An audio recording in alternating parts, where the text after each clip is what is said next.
12th के इतिहास की बुक का चैप्टर 11 1857 एक पुनरावलोकन। इस चैप्टर में हम 1857 ईस्वी की मुख्यतः बात करेंगे और इसमें एक वीडियो अपलोड किया जा चुका है जिसमें हमने 1857 ईस्वी की क्रांति के पृष्ठभूमि के बारे में बात की। इस क्रांति में किन किन लोगों ने पार्टिसिपेट किया, ये क्रांति क्या थी और इस क्रांति के राजनीतिक कारण पे हम बात कर चुके थे। आज का जो वीडियो है उसमें हम बात करेंगे इस क्रांति के और जितने भी कारण थे उनके बारे में। तो आज हम बात करेंगे, स्टार्ट करेंगे आर्थिक कारण से। 1857 ईस्वी के आर्थिक कारण क्या थे? तो 1857 ईस्वी का जो क्रांति था उसके आर्थिक कारणों में मुख्यतः बात करेंगे हम कपास की। तो कपास एक ऐसा नकदी फसल है जो ब्रिटेन के उद्योगों के लिए अमृत था। मतलब ब्रिटेन में औद्योगिक क्रांति हो चुकी थी और औद्योगिक क्रांति के फलस्वरूप वहाँ का जो वस्त्र उद्योग था वो काफ़ी ज़्यादा फल फूल रहा था और अपने उद्योग को और अपने जो कपड़ा उद्योग है, अपना जो वस्त्र उद्योग है, इसको और ज़्यादा विकसित करने के लिए उसे कपास की आवश्यकता थी। तो इन लोगों ने क्या किया कि भारत में कपास की आवश्यकता को पूरा करने के लिए यहाँ के जो किसान हैं उनके साथ 3 तरह की डील की। और ये 3 तरह की डील क्या थी? पहला था, इंग्लैंड ने भारतीय कपड़े को प्रतिबंधित किया और उसके आयात पर भारी कर लगाए। दूसरा है, भारत से अधिक कपास प्राप्त करने के लिए यहाँ के कृषकों को कपास व नील की खेती के लिए बाध्य किया गया। तीसरा है, ब्रिटेन का कपड़ा भारत में व्यापक रूप से बेचने का आधार तैयार किया गया। मतलब यहाँ के लोगों को कपास की उपज के लिए बाध्य किया गया कि यहाँ के कृषक जो हैं उनको कपास और नील की खेती के लिए विवश किया गया, क्योंकि नील और कपास जो है वो भारतीय जो ब्रिटेन के उद्योग है उसके लिए अमृत के स्वरूप थे, उनके लिए कच्चा माल का एक आधार था। उसकी दूसरी जो नीति थी कि यहाँ से जो कपड़ा ब्रिटेन जाता था उसमें भारी आयात कर लगा दिया गया। मतलब वहाँ पे भेजने के लिए अब जो टैक्स देना पड़ता था वो बहुत ज़्यादा बढ़ा दिया गया था ताकि भारत के लोग जो हैं वो अपना कपड़ा बाहर नहीं भेज सके। और जो यहाँ के कपास का उद्योग जो है, वो कपास का जो फसल है वो इतना ज़्यादा उपजाए जाने के कारण और जितने भी परंपरागत फसल हैं जिसमें चना है, गेहूँ है, इनकी फसल वो नहीं उपजा पा रहे थे और उन्हें सिर्फ और सिर्फ कपास उपजाने के लिए बाध्य किया गया और नील उपजाने के लिए बाध्य किया गया। तो नील की खेती करने के बाद जो फसल की उपजाऊ क्षमता है वो अब कम हो जा रही थी। तो इसलिए किसान बहुत परेशान थे कि वो नील की खेती नहीं करना चाह रहे थे, पर उनको विवश किया जा रहा था इसके लिए। और एक कारण ये था कि यहाँ का जो कपड़ा उद्योग था वो पूरी तरह से नष्ट हो चुका था और यहाँ के कपड़ा उद्योग नष्ट होने के साथ साथ उसके जो और संलग्न उद्योग थे वो भी अब बर्बाद हो जा रहे थे। तो ये एक मुश्किल थी यहाँ के किसानों की।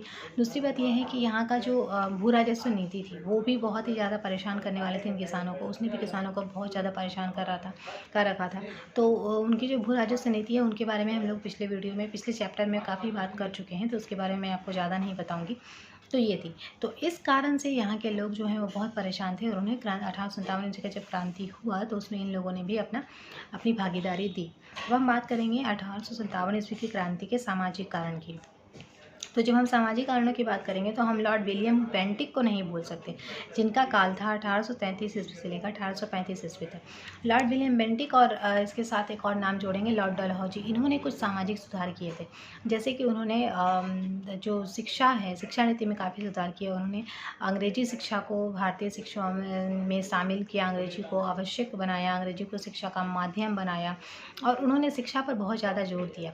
उनका स्वार्थ ये था कि अगर यहाँ के लोगों को शिक्षित किया जाएगा तो उन्हें आगे चलकर एक शिक्षित वर्ग मिलेगा जो कि उनके काज में मदद करेगा। एक शिक्षित क्लर्क वर्ग तैयार होगा जो उनके कागजी कामों को अच्छी तरह से कर पाएगा। तो इसी उद्देश्य से उन्होंने यहाँ पर अंग्रेजी को शिक्षा का माध्यम बनाया। अब क्या हुआ कि जब इन्होंने शिक्षा का माध्यम बना दिया तो इनकी जो स्कूल वाली शिक्षा थी उसमें हर वर्ग के बच्चों को एक साथ एक बेंच डेस्क में बैठकर पढ़ने के लिए की नीति बनाई गई थी। लेकिन भारतीयों में ऊंच नीच जाति प्रथा काफ़ी ज़्यादा व्याप्त थी, तो भारतीय जो है वो इस बात को स्वीकार नहीं कर पा रहे थे कि एक ही टेबल पर जहाँ एक ब्राह्मण का बच्चा बैठ कर पढ़ता है वहीं एक दलित का बच्चा भी बैठ कर पढ़े। तो ये जो चीज़ें हैं वो भारतीयों को समझ नहीं आई और उनको ये अपने धर्म पर, अपनी जाति पर एक प्रहार लगी। दूसरी क्या थी कि इन्होंने अपने जो सामाजिक सुधार थे उनके तहत उन्होंने सती प्रथा को बैन कर दिया था। इसके अलावा उन्होंने स्त्री शिक्षा पर जोर दिया। उन्होंने विधवा पुनर्विवाह जो है वो उसको उन्होंने स्टार्ट करा दिया था। तो इस तरह से जो सुधार उन्होंने किए उसको भारतीयों को ये लगा कि ये जो ब्रिटिश अधिकारी आए हैं वो भारत के परंपराओं को, इनकी संस्कृतियों पर प्रहार कर रहे हैं। तो ये उनको एक गलत धारणा लगी, जबकि आगे चलकर अगर ये जो चीज़ें हैं, ये कुप्रथाएँ जो हैं वो भारतीयों के फ़ायदे के लिए थी, पर उस समय ये उनको समझ में नहीं आई। तो ये एक असंतोष का, भारतीयों में असंतोष का एक कारण रहा।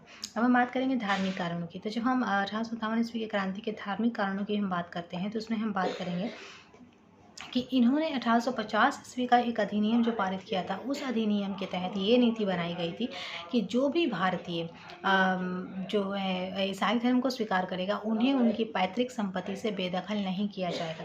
मतलब क्या है कि वो जो ईसाई समय समय पर ब्रिटिश अधिकारियों के यहाँ आने के बाद उनके साथ साथ समय पर यहाँ पर कुछ ईसाई कमीशन जो मिशनरी होते हैं वो भी भारत आ रहे थे, और उनका उद्देश्य था ज़्यादा से ज़्यादा लोगों को ईसाई बनाना और ईसाई धर्म का प्रचार करना। तो उन्होंने ईसाई धर्म का प्रचार प्रसार यहाँ पे शुरू कर दिया था, और उनके पीछे एक लालच ये दिया था कि 1850 ईस्वी का जो अधिनियम है उसके तहत जो भी व्यक्ति ईसाई धर्म को स्वीकार करता है, उन्हें उनके पैतृक संपत्ति से बेदखल नहीं किया जाएगा। मतलब ये है कि अगर वो ये चाहते हैं कि उन्हें उनकी पैतृक संपत्ति में हिस्सा मिले, तो उनको उनको ईसाई बनना पड़ेगा। तो ये चीज़ें भारतीयों में असंतोष का एक कारण रही। दूसरी कारण ये रहे कि जिन सैनिकों को ब्रिटिश जो सेना है उनमें शामिल किया गया था, वो भारतीय सैनिक जो हैं उनमें जो हिंदू थे उनको तिलक लगाने से रोका जा रहा था, जो मुस्लिम है उनको दाढ़ी रखने से रोका जा रहा था। और उसके बाद जो युद्ध जो फर्स्ट वर्ल्ड वार और सेकंड वर्ल्ड वार हो रहा था, उसमें जो युद्ध चल रहा था, तो भारतीय सैनिकों को समुद्र के पार भेजा जा रहा था। तो ये भी उनको एक असंतोष का कारण लगी, क्योंकि हिंदू धर्म की मान्यता के अनुसार समुद्र पार करने से उनका धर्म भ्रष्ट हो जाता है। ये कुछ छोटी छोटी चीज़ें थी जिनके कारण भारतीयों में असंतोष व्याप्त हो रहा था, और ये उनके धार्मिक असंतोष का एक कारण था, जिसके चलकर भारतीयों ने आगे 1857 ईस्वी की क्रांति जब हुई तो उसमें अपना सहयोग दिया। अब हम बात करेंगे सैनिक कारण की। तो सैनिक कारणों की जब हम बात करें तो इसमें क्या होता है कि वहाँ पे सैनिकों को चमड़े की टोपी पहनने के लिए बाध्य किया जाता। बाध्य मतलब एक नियम था कि सैनिकों को चमड़े की बनी हुई टोपी पहनना है। लेकिन कुछ सैनिक ऐसे भी थे सेना में जो ब्राह्मण धर्म से थे, और ब्राह्मणों के अनुसार चमड़े की टोपी पहनना उनके धर्म के खिलाफ थी, उनके धर्म के शान के खिलाफ थी। तो ये चीज़ें उनको जो है विवश कर रही, उनको एक मन में असंतोष व्याप्त कर रही थी। उसके बाद क्या हुआ कि 1854 ईस्वी का जो डाक अधिनियम पारित हुए थे, इसके तहत सैनिकों को निःशुल्क डाक सेवाएं जो दी गई थी वो समाप्त कर दी गई थी। इससे पहले सैनिकों को निःशुल्क डाक सेवा दी गई थी, जिसके तहत वो अपने डाक की सुविधा जब भी ले तो उन्हें कोई शुल्क नहीं देना पड़ता था। लेकिन ये सुविधा जब समाप्त कर दी गई तो इससे सैनिकों में असंतोष व्याप्त हो गया। दूसरी असंतोष की वजह ये थी कि भारतीय सैनिकों और ब्रिटिश सैनिकों में के जो अनुपात था उसमें काफ़ी डिफरेंट था। मतलब भारतीय सैनिकों की संख्या बहुत अधिक थी उसमें, और उसके अनुपात में ब्रिटिश सैनिकों की संख्या कम रखी गई थी। लेकिन जहाँ बात वेतन की आती है, तो वेतन में ब्रिटिश सैनिकों को कम नीचे के पोस्ट पे होने के बावजूद बहुत अधिक ऊंचा वेतन दिया जाता था, जबकि भारतीय सैनिक चाहे कितने भी ऊंचे पोस्ट पे हों, उन्हें उनके एवज में वेतन कम दिया जाता था। इसके अलावा जो उनके जो भत्ते हैं, जो अवकाश हैं, वो भी ब्रिटिश सैनिकों की अपेक्षा भारतीय सैनिकों को कम दिया जाता था। तो ये उनके असंतोष का एक कारण रहा। तो अब हम बात करेंगे इसके तात्कालिक कारण की। तो इसकी तात्कालिक कारण जो थी वो एक अफवाह के द्वारा शुरू हुई, जिसमें अचानक ये अफवाह फैल गई कि भारतीय सैनिकों में जो एक नई राइफ़ल उन्हें दी गई थी, पहले जो राइफ़ल दी गई थी उसके स्थान पर एक नई राइफ़ल आई थी जिसका नाम था न्यू एनफील्ड राइफ़ल। इसके प्रयोग में कुछ प्रॉब्लम थी, मतलब इसके प्रयोग के पहले उसको मुँह से छीलना पड़ता था, तब जाके उसको प्रयोग किया जाता था। तो सैनिकों में ये अफवाह फैल गई कि जो राइफ़ल नई दी गई है इसमें गाय और सूअर की चर्बी मिली हुई है। तो इससे हिंदू और मुसलमान दोनों ही सैनिकों में असंतोष व्याप्त हो गया कि वो इसे मुंह से कैसे छील सकते हैं। तो ये जो अफवाह है, इसके बाद ये क्रांति की शुरुआत हुई, और ये क्रांति जो है 23 जनवरी 1857 ईस्वी को कलकत्ता के पास दमदम नामक स्थान से शुरू हुई, जिसमें सैनिकों ने इस कारतूस का विरोध किया और इस कारतूस को उपयोग करने से मना कर दिया, और यहीं से जो है ये क्रांति की शुरुआत हुई। तो ये थे इस क्रांति के तात्कालिक कारण। अब हम अगले वीडियो में बात करेंगे कि क्रांति कैसे हुई और कैसे स्टार्ट हुई, और कैसे इस क्रांति का विकास हुआ, और कैसे फिर इस क्रांति को दबाया गया। तो बाकी की बातें हम अगले वीडियो में करेंगे। आज का वीडियो हम लोग यहीं पे एंड करते हैं। Thank you.